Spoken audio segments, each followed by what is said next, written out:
এখন ভালো আর্টিস্ট যদি পাই, সালমান শাহের মতো যদি এরকম শিল্পী পাই, যেরকম শিল্পী ছিল সালমান শাহ আমাদের, বলতে এখনো বাবাই দেখো শরীরকে উঠেছে যে ওর মতো ও যে চরিত্রের মধ্যে ঢুকে যায়, সেই চরিত্র অনুযায়ী যদি অভিনয় করে, চরিত্র অনুযায়ী যদি গল্পকে চরিত্রায়ন করে, ফিল্ম করে, তাহলে এখন ছবি আগের মতো ব্যবসা করবে, আগের মতো সুপারহিট হবে। এই দুনিয়া ছাড়তে হবে, এসেছে খবর, আমার এসেছে খবর।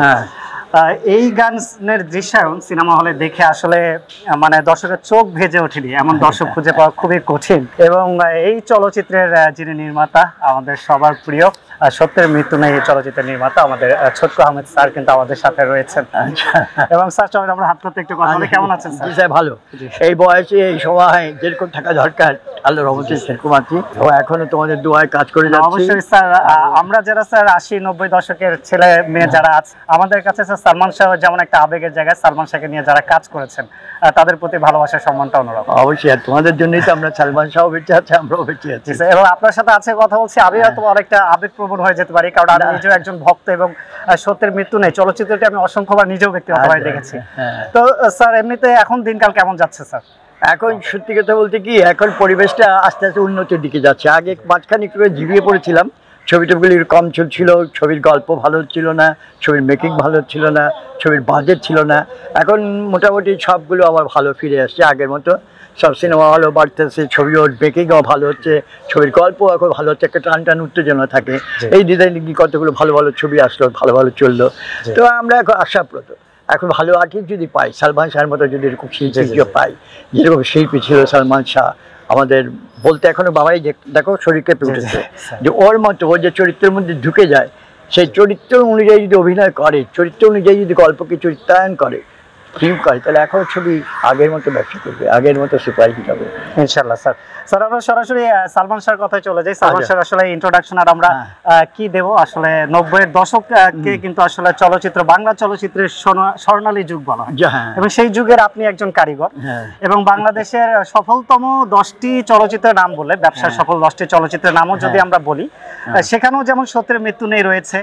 সালমান শাহ যদি সেরা দুটি চলচ্চিত্র বলি, সেখানেও সত্যের মৃত্যু নেই চলচ্চিত্রটি রয়েছে। আমার দুটো ছবি রয়েছে, স্বপ্নের ঠিকানা আছে, স্বপ্নের ঠিকানা, ওটাও স্যার আপনার? আচ্ছা জি স্যার, দারুণ দারুণ স্যার, স্বপ্নের ঠিকানা এবং দুটি আছে। এবং স্যার সত্যের মৃত্যু নেই নিয়ে বেশি কেন বলছি স্যার, এটা মুক্তি পেয়েছিল সালমান শাহের মৃত্যু 1 সপ্তাহ পরে, 96 13 সেপ্টেম্বর সম্ভবত মুক্তি পেয়েছিল, মারা গেল উনি।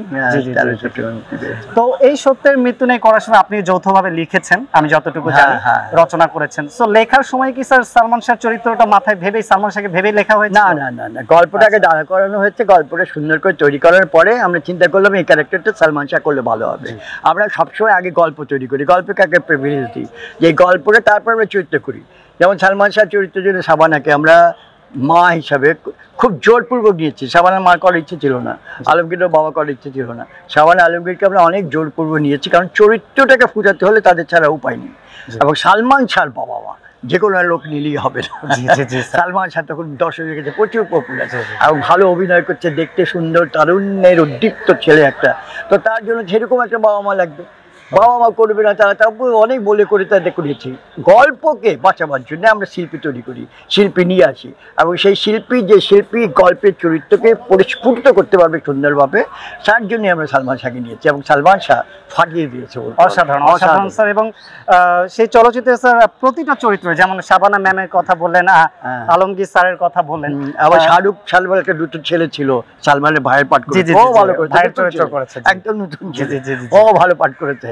এবং সবাই স্যার মানে যার যার চরিত্রে, যেমন রাজীব সাহেব ছিলেন, মিশা সওদাগর সাহেব ছিলেন, সবাই মানে ছোট ছোট চরিত্র হলো খুব সুন্দরভাবে ফুটিয়ে তুলেছে। শাহানাত তো লাকি আছে, শাহানাত যে ক্যারেক্টারের করার কথা ছিল শমিকার ছেলে, সালমান শাহ আমাকে নিয়ে গেছে শমিকার বাসায়, যে আপনাকে নতুন আর্টিস্ট দেবো, খুব ভালো হবে, একটু চেঞ্জ আসবে। আমার নিয়ে গেল সেই শমিকার ছেলের বাসায়, শেষ কার্টনে তার মা ওই যে মারা গেছেন ভদ্রমহিলা পান্ডা কাছে, তার সাথে বসে আমরা সবাই খেলাম দিলাম, গল্প শোনালাম, এবং তারা রাজিও হলো ছবি করার জন্য। পরবর্তীকালে হয়নি, ভাগ্যই ছিল না আমাদের। এটা স্যার কারণটা কি ছিল? কারণ শমিকা স্যার অনেক উনি একটা ভালো কথা বলেছে, শমিকা স্যার রাজি ছিল, রবিকে লাস্ট মধ্যে রাজি ছিল। উনার মা একটা কথা বলেছে, আমাদের ছবি যে পর্যায়ে হয়, যেভাবে পোস্টারিং হয়, যেভাবে সেই হয়, সেটা একটা বিখ্যাত সাহিত্যিকের মেয়ে হিসাবে শমিকা স্যার যায় না। এবং আমি এটা রাজি হয়েছি, কারণ যে শমিকা স্যারের একটা আলাদা আইডেন্টিটি আছে, তার বাবা তার মা সবাই খুব বিখ্যাত আমাদের সমাজে আগে থেকে। তো তাদের জন্য ওই ক্যারেক্টারটা তার মেয়ে করুক এটা যায় না আর কি। এবং তুমি কিছু পোস্টারের ডিজাইনের কথা বলেছে যে উনি একটা সিনেমা হলে গিয়েছিল, পোস্টার দেখেছে মেয়েকে কীভাবে এঁকেছে, মানে বিতিকেছিল। তো বললো যে এরকম করে কেমন করে হয়।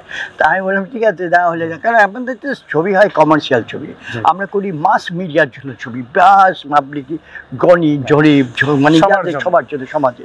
তো তাদের জন্য কিছু এন্টারটেইনমেন্ট করতে হলে কিছু ব্যতিক্রমী থাকে, সবগুলি আর্টিস্টিক হবে এমন কোনো কথা নেই। আর আর্টিস্টিক ছবি শুধু ছবি আর ছবি না, এগুলো ঠিক না।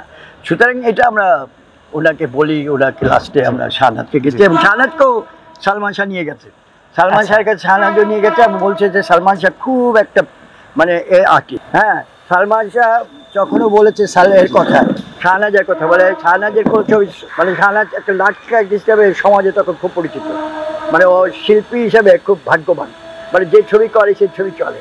এবং সালমান যতটুকু পাঠ করেছে শাহনাজ খুব ভালো করেছে, বিশেষ করে সাবানের সাথে যে ড্রামাটা, সালমান শাহ ওই ড্রামার কথা মনে আছে তোমার, যে ড্রয়িং রুমে এসে বলতে চাচ্ছে আপনি কাকে মেরেছেন, হ্যাঁ ও খাটিয়ে দিয়েছে আমাকে, লাইক ইট।